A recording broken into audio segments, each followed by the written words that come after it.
То есть, если бы вы спросили, каким образом на вас влияет, скажем, ваш любимый Брессон, или Антониони, или Бергман, или Куросава, Мизакучи, я бы не сказал, что таким образом, что я пытаюсь им подражать.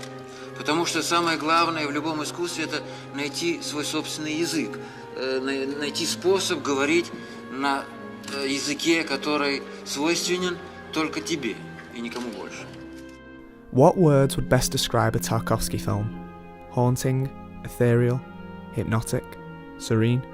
Tarkovsky was a one-of-a-kind artist whose works have become instantly recognisable through their masterful spellbinding imagery and the atmosphere oozing from their pores.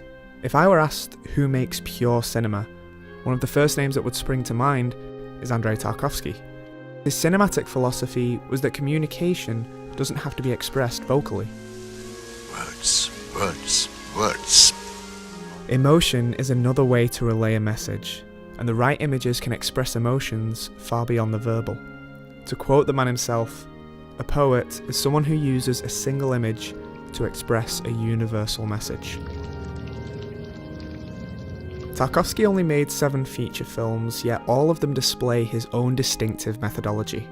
Here was a man who strived to be unique in order to discover what he could offer to the aesthetic of cinema as an art.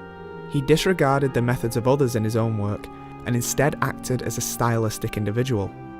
Если я замечаю во время работы, что какой-то кусок фильма или кусочек кадра отдельный вдруг становится похожим на то, что мог бы сделать, то есть я изменяю решение той и другой сцены. Tarkovsky was only concerned with techniques that were uniquely cinematic, to do with film that which couldn't be done with other art forms. The concentration on visual expression, combined with his originality, formed a special type of filmic grammar, a language that didn't comply to the rules of reality, but existed within their own bespoke laws. Открыл отдельный язык, который довольно сложно развивать. Я думаю, что можно ему подражать, и всегда говорю, вот это под Тарковского. Но развивать его невозможно. Tarkovsky's visual language was consistent across his career. Recurrent elements in his images were frequent. Composition was often one of Tarkovsky's most captivating trademarks, possibly due to his background as a photographer. But the first thing that I notice about the Tarkovsky look is an element of composition that's referenced less than framing, staging or balance. Texture. Дядя Пётр! Нашёл! Sometimes images are most effective when they draw you into their world, and if I can visually feel something, that world becomes instantly tactile. Tarkovsky likes to project the real world, and so many of his textures are made through naturalistic components. The embers of a coal fire, a waterlogged home, the elements. Textures add great visual interest to a scene, and something as simple as dust flowing through the air can make what was a basic shot more dynamic. Легко, красиво. But not only do rusted walls and marshlands gain our attention, they intensify the emotions inside the image. The settings that Tarkovsky shoots include some kind of rhythmic pattern, like a rugged backdrop or an uneven ground. He utilises some sort of alien material that surrounds the character, and when you include an element encapsulating the subject that contains a certain grit, subconsciously all emotion feels heightened. It's why we see moments of high drama take place in the rain.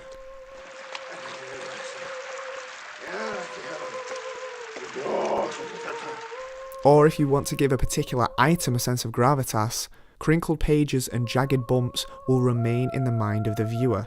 Any subject in the frame has this effect. Making it feel real makes it feel relevant. Tarkovsky uses textures in a way that they develop these associations to the viewer.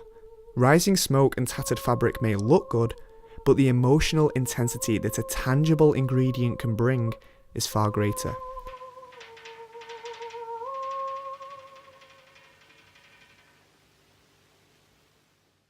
Most of Tarkovsky's methods, above all else, were used to create atmosphere, and his moods can't only be seen, they can be heard.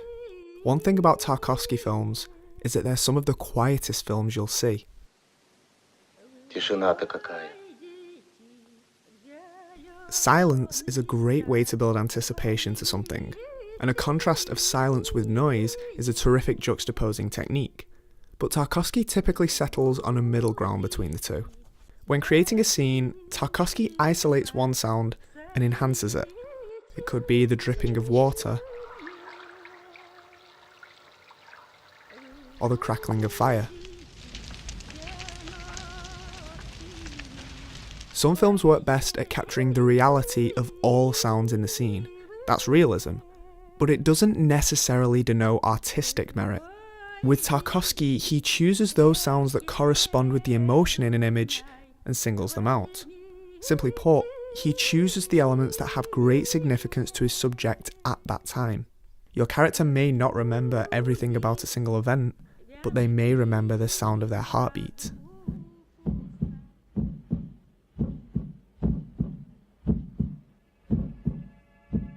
This brings me to an aspect of Tarkovsky that I feel can't not be mentioned when discussing his work.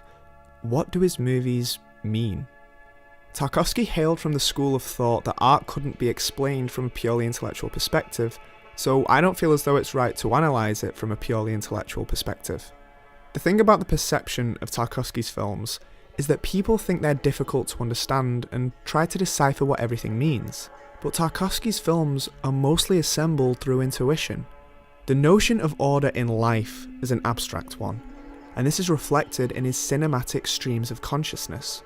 His films don't come with pre-packaged deductions. In there lies a truth, but one that must remain unknown to audience and artist alike.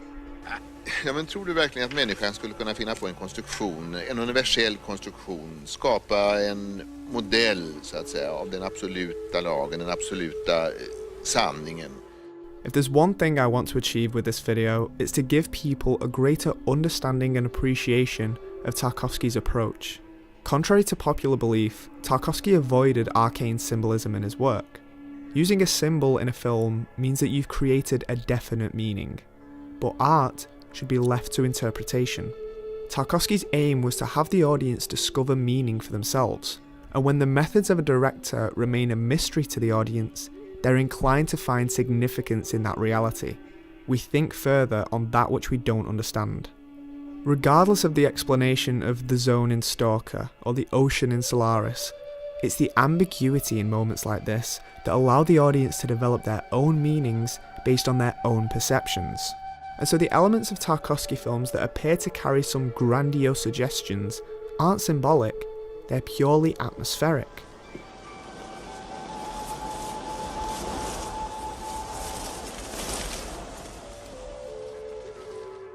It's a way Tarkovsky brings the real world into the film to garner an immediate emotional response from the viewer. We've been taught to search for answers, but sometimes a scene is what it is. The question isn't why does something happen, but what does it mean to the character? Tarkovsky isn't asking us to find a definite answer in his work. He asks that we embrace the emotions that the subject feels. Rain doesn't mean anything, but it might to the character.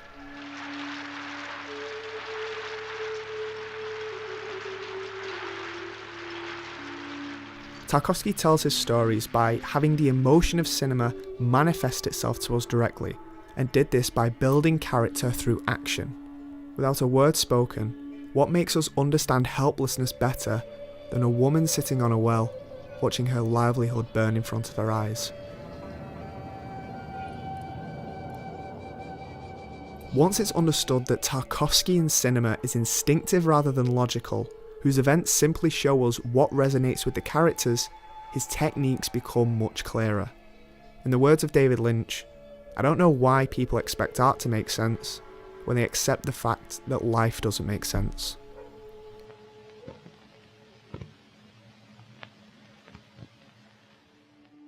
The fragmented and episodic feel of Tarkovsky's films came from his editing process. Instead of a logical foundation for his films, he opted for a poetic one, using a metaphoric thread between scenes as opposed to any literal reasoning. In this scene from Nostalgia, we cut from a man having set himself on fire to a man struggling to light a candle. Tarkovsky rejected the theory of montage put forth by Eisenstein It focused too much on the intellectual and interferes with cinema's emotional side. Instead, he decides to seclude a set structure in favour of a kind of narrative nihilism. The idea that life has links throughout its sequence of events is facile, and any connections are fortuitous. All the events we see are merely what the character deems significant to oneself. For instance, the unrelated prologue in Andrei Rublev is significant.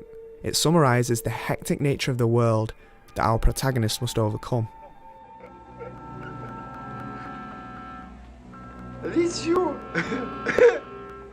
This is why the past, the present, dreams and reality all coagulate into one another in Tarkovsky's work. They're all scenes that don't have any immediate relevancy. They're simply a mist, a collection of significant moments that were vital in shaping our character. Ни одно из искусств не может зафиксировать время, кроме кино. По существу, что такое фильм? Это мозаика из времени. Most of Tarkovsky's techniques demonstrate the importance of showing what is significant to the character. This can even be seen in his camera work. In many scenes, the camera takes on a subjective role whose movements practically mimic the viewer's. At moments that pique our interest, the camera will slowly begin to track inwards, as though it's leaning in due to interest. È questa la fine del mondo? It's as though the camera is the physical form of our character's train of thought, sometimes listening to a conversation whilst calmly tracking through an empty room, admiring its surroundings. Что мы все время ссоримся, а? Но в конце концов, прости меня, если я виноват. But perhaps the most noticeable aspect of Tarkovsky's visual style is his use of long takes. There's a slight grievance I have with modern cinema and how it decides to shoot. On the one hand, you have films that cut so much that no individual shot means anything, it's just shot for efficiency. And on the other hand, you have those artists that embrace the long takes, but sometimes can feel aimless. What's motivating this movement of the camera? But when Tarkovsky uses a long take, it isn't to show off how impressive the shot is. In fact, sometimes, you may not even notice it. I think the best way to understand Tarkovsky's penchant for long takes are with scenes like this. Потому что ничего у вас не выйдет. Just people in a room, talking. The length of these individual shots emphasises the fleeting nature of time, and Tarkovsky was adamant in making the audience feel the importance of each passing moment. Give a shot enough time, and meaning will be formed of its own accord, but editing can disrupt this. We are made to feel this inertia, drabness of time. Time is not just a neutral light medium within which things happen. We feel the density of time itself. Tarkovsky edits individual scenes based on what he referred to as the pressure of time within a scene. Different to shot length, think of pressure as the atmosphere within a scene. As more time passes, that atmosphere builds, and once the atmosphere has reached its zenith, then you cut. But if lingering on a subject longer will continue to build pressure in a scene, then do so. A limit of cinema is that it has to be shown sequentially, but the fabric of time in which that movie is shown can be manipulated through stretching and disrupting the pressure of time. Through forcing the audience to be aware of the fabric of time itself, Tarkovsky elevates his powerful atmospheres.